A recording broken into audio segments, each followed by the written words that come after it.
Terjebak satu malam yang indah. Bab 134. Rena, kan, nggak ada waktu, Pak, lirih Rena dengan bibir yang mengerucut dan wajah tertunduk. Heh, manja. Memangnya kamu sibuk ngapain? Ngurusin anak. Anak kamu sudah sekolah semua, Rena. Ngurusin rumah. Asisten rumah tangga kamu ngapain? Jangan banyak alibi, deh. Bilang saja, kamu memang tidak tahu apa-apa. Pakai banyak alasan Aiwa. Sindir Lena, secara terang-terangan. Rena mencebik kesal. Dia merasa sangat malu saat ini. Ingin sekali dia menghilang seketika, agar tidak berada di antara mereka. Menyesal sekali dia datang ke rumah sang ayah. Jika hanya akan terpojokkan seperti ini. Sudahlah, Rena. Kami semua sedang mencari jalan untuk kemajuan usaha keluargamu. Bukan sedang mengorek kekurangan kalian. Kita ini keluarga. Harus saling membantu satu sama lain. Lihatlah Awan. Contohlah dia. Dia itu anak tunggal. Tapi dia sangat percaya pada adik sepupunya. Ingat, hanya adik sepupu.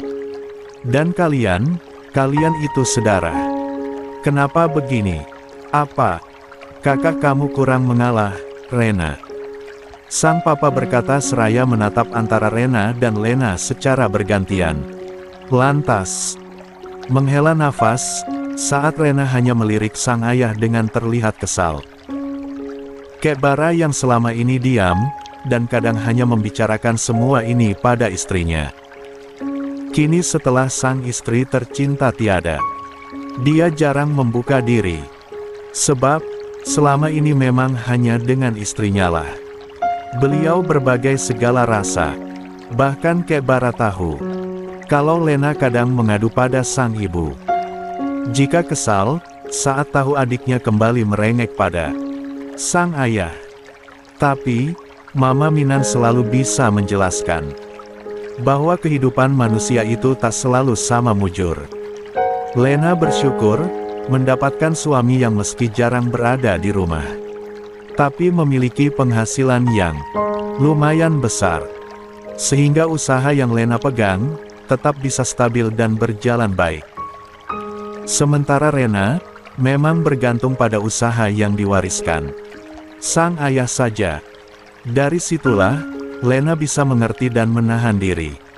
Tak selalu membandingkan jika sang tambal sulam di mana-mana setiap tahunnya. Kek Bara sudah sejak lama ingin menggali potensi yang dimiliki menantunya. Tapi, terhalang keadaan dan waktu, akhirnya tak pernah terbuka. Dan hari ini, Ernia berhasil mengetahui skill yang dimiliki suami sang tante, yang membuat Kek Bara ikut sedikit lega. Sebab akan tahu, kemana arah langkah mereka selanjutnya. Rena, kan, nggak ada waktu, Pak, lirih Rena dengan bibir yang mengerucut dan wajah tertunduk. Heh, manja. Memangnya kamu sibuk ngapain? Ngurusin anak. Anak kamu sudah sekolah semua, Rena. Ngurusin rumah.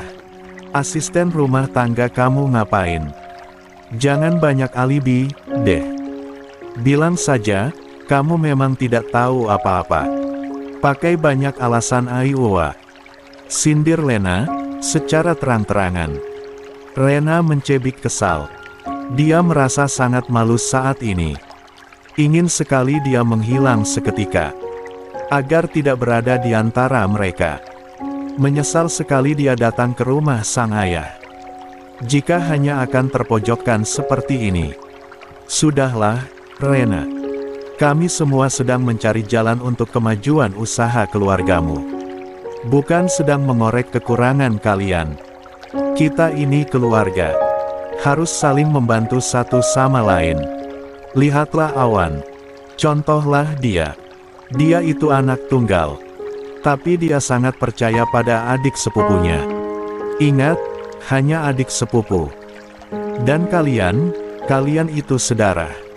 Kenapa begini? Apa? Kakak kamu kurang mengalah, Rena. Sang papa berkata seraya menatap antara Rena dan Lena secara bergantian. Lantas, menghela nafas, saat Rena hanya melirik sang ayah dengan terlihat kesal. Kek Bara yang selama ini diam, dan kadang hanya membicarakan semua ini pada istrinya. Kini setelah sang istri tercinta tiada, dia jarang membuka diri. Sebab, selama ini memang hanya dengan istrinya lah beliau berbagai segala rasa. Bahkan Kek Bara tahu, kalau Lena kadang mengadu pada sang ibu.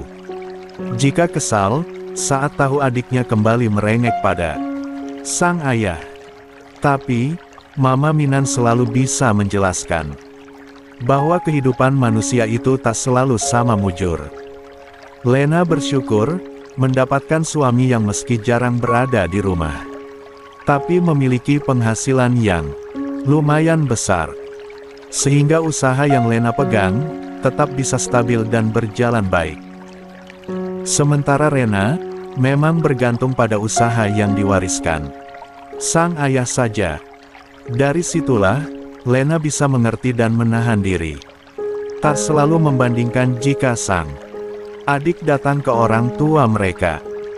Juga dari suaminya, yang selalu berkata, "Jangan iri pada kehidupan orang lain, meskipun dia adikmu sendiri. Sebab semua kehidupan itu berbeda-beda. Begitupun dengan hisapnya. Pandai-pandailah bersyukur, agar hatimu tidak kufur. Jangan lupa, doakan kebaikan untuknya. Sebab, sejatinya kalimat doa yang terucap untuk orang lain, mustajabnya akan kembali ke diri kita sendiri." Mas sekarang ngomongnya bijak banget. Belajar dari mana? Lena suatu hari bertanya pada suaminya. Setiap kali suaminya memberikan wejangan yang terdengar sangat baik dan bijak, suaminya tertawa, lantas menjawab seraya memberikan ponselnya. Saat Lena melihat layar ponselnya, terlihat akun sosial media Ernia, yang isinya hanya motivasi. Sontak membuat Lena mencubiti suaminya. "Jadi, kami harus bagaimana, Pak?" tanya Rena, setelah saling tatap dengan sang suami. "Papa itu sudah sering mengobrol dengan suami kamu, Rena. Apa usaha yang ingin dia tekuni? Tapi suami kamu selalu bingung, sebab belum tahu kemampuan apa yang dia miliki. Sekarang, kita tahu. Danu memiliki pengetahuan tentang yang dikatakan Kuma tadi. Jadi, akan lebih baik jika suami kamu mencobanya. Jangan khawatir, kita semua di sini akan mendukung dan membantu sebisanya," ujar Kek Bara. "Kamu, kan juga pandai memasak seperti Mama, Ren. Kenapa nggak sekalian usaha juga? Anak-anak kamu sudah bisa mandiri, kan? Jadi, kamu bisa ikut berkecimpung juga. Biar ikut merasakan, bagaimana sulitnya cari duit. Bukan cuma cepat menghabiskannya saja," sambar Lena, yang sontak mendapatkan respon mendelik dari sang adik. Mendengar kalimat terakhir sang kakak. "Nah, cocok itu Tante. Kalau Tante mau, bisa ambil salah satu restoran Papa Mahe, buat Tante kembangkan sesuai dengan kemampuan Tante. Tante bisa berinovasi dengan resep-resep masakan yang Tante bisa. Jadi, Om Danu bisa yang menyiapkan dessertnya." "Iya, enggak. Bagaimana menurut kalian?" timpal Ernia, dengan penuh semangat.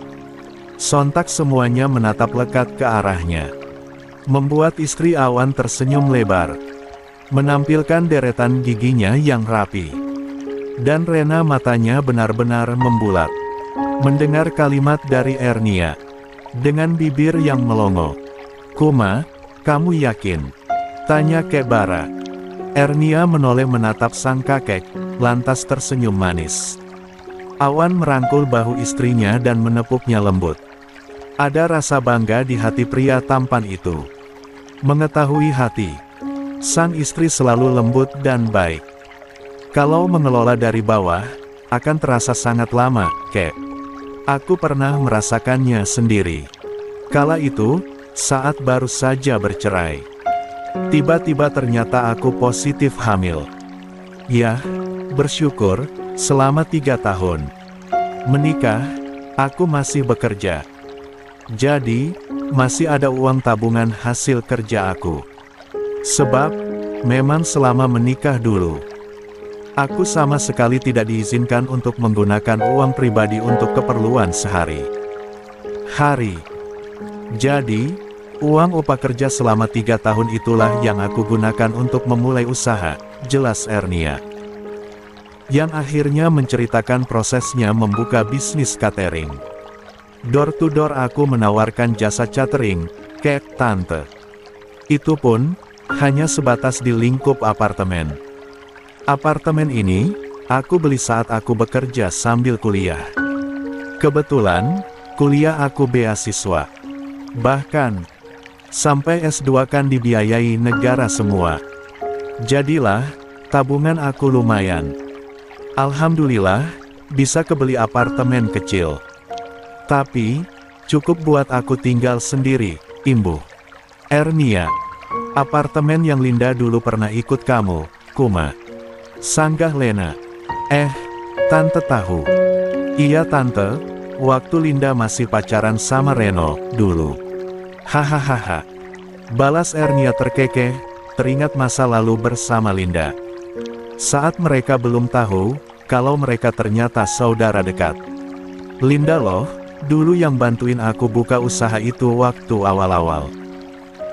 Beneran, dia yang tahu banget bagaimana perjuangan aku, tante. Bahkan dia sama Reno, yang memberi usul.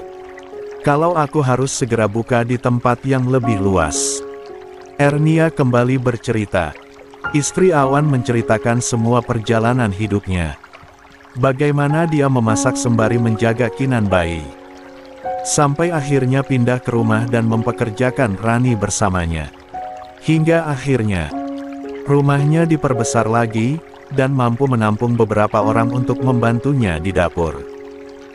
Juga beberapa kurir yang siap mengantarkan semua pesanan yang datang. Kek Bara tersenyum, melihat genangan yang menumpuk di kedua pelupuk mata Ernia saat cerita itu melantun dari bibir mungilnya. Sampai akhirnya dia memutuskan untuk meninggalkan semua usahanya. Hanya demi berkumpul bersama keluarga yang begitu dia impikan. Begitulah, Om, Tante. Makanya, kalau Om Danu harus mulai banget dari nol. Sementara anak-anak Om Danu sudah mulai menginjak dewasa. Akan sangat sulit merangkaknya. Jadi, aku sarankan, lebih baik mengembangkan saja usaha yang sudah ada. Jadi, Om sama Tante tinggal memodifikasi menu yang sudah tersedia. Lalu menambahkan dessert istimewa, agar pelanggan jadi betah dan ingin kembali lagi setelah menikmati hidangan kita, tutur Ernia. Seraya menyeka sudut matanya yang ternyata basah. Rena terdiam mendengarkan kata-kata Ernia. Dia tak percaya, kalau Ernia akan berbicara seperti itu. Terlebih, tentang usaha yang dikelola kakaknya atau ayah Ernia dari nol. Tiba-tiba dengan begitu saja dia hendak menyerahkan kepadanya. Tenggorokannya terasa kering, bahkan bola matanya terasa panas sekali. Dia juga baru mendengar semua perjuangan Ernia, yang membuatnya terharu. Dia pikir selama ini Ernia bisa memiliki segalanya sebab mantan suaminya yang beruang. Lalu menjanda dan menikah dengan Awan yang hartawan. Tapi ternyata, sosok Ernia justru membuatnya malu hati dan malu diri. Bahkan semua rasa yang mengungkung jiwanya membuatnya bergeming di tempatnya. Ingin rasanya dia melesak ke dalam bumi dan tak kembali lagi. Waduh Kuma, Om gak bisa menerima itu. Biarlah Om mencoba berdiri sendiri di kaki Om. Selama ini, sudah banyak merepotkan Papa sama semua keluarga. Termasuk Kak Rena, dan keluarga. Jadi, untuk kali ini, biarlah kami akan coba lagi. Danu yang merasa malu hati setelah mendengar cerita Ernia. jadi urung untuk menerima uluran tangan keluarga besar itu. Dia malu, Ernia yang hidup sendiri bahkan kala itu mengandung sampai memiliki bayi, bisa usaha sendiri. Tapi dia yang lelaki sejati hanya bisa bergantung pada kemurahan hati sang mertua. Tidak apa-apa, Om. Lagi pula, kami ingin segera melepas beberapa usaha. Mas Awan ingin secepatnya kembali ke Jakarta, mengelola usahanya.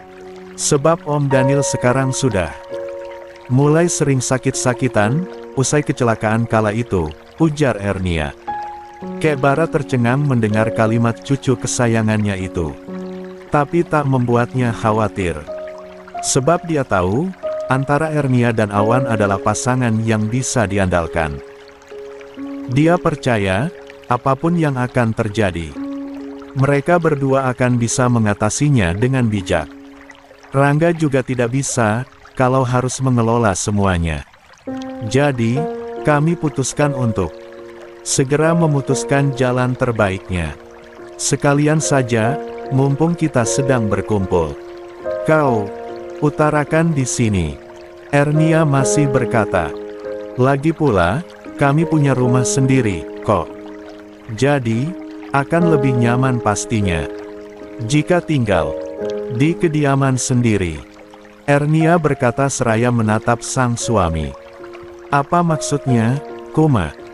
Ini juga rumah kamu, sayang, seloroh Kek Bara, yang kurang suka dengan kalimat terakhir yang Ernia katakan. Ernia tersenyum mendengar kata-kata sang kakek. Lalu menghela nafasnya panjang, membuang sebah yang menyesak di dadanya. Aku merasa semua tidak adil, kakek. Cucu kakek bukan hanya aku. Ada anak-anak Tante Lena dan Tante Rena juga. Mereka juga berhak untuk tinggal bersama kakek. Jadi, mungkin tidak Kuma. Kamu yang berhak tinggal di sini. Kami semua sudah cukup menikmati hasil jerih payah papa kamu jauh sebelum kamu berada di sini. Jadi, tetaplah tinggal, dan jangan berpikir hal semacam itu lagi, potong Lena dengan kalimat yang tegas dan mata yang berkaca-kaca. Nggak bisa dong, Kak. Ini kan rumah mama papa. Jadi, kalau mau dibagi, ya bagi dengan adil. Kak Mahe, kan sudah dapat bagian yang paling banyak. Rena menimpali. Papa harus adil, jangan pilih kasih begitu. Jangan hanya karena Kuma sendiri, lantas dapat paling banyak, imbuh Rena lagi. Maaf Tante. Sepertinya Tante berlebihan sekali bicaranya. Bahkan kakek masih berdiri gagah di sini. Tapi Tante sudah berbicara yang begitu tidak pantas diucapkan. Jangan khawatir dengan semua itu. Detik ini juga, aku, Ernia Kusumaningrum binti Mahendra, tidak akan meminta apapun dari Kek Bara. Jadi, kalau Tante menghendaki semua harta kakek, ambillah. Ernia berdiri cepat dengan dada yang bergemuruh. Sejak tadi dia menahan segalanya. Dia pikir dengan mendengar ceritanya, hati sang tante akan melunak. Tapi, justru kini, semakin terlihat mengeras. Tap, tap, tap. Ernia berjalan cepat meninggalkan ruangan tersebut. Dan membuat semuanya tercengang dengan kata-kata Ernia.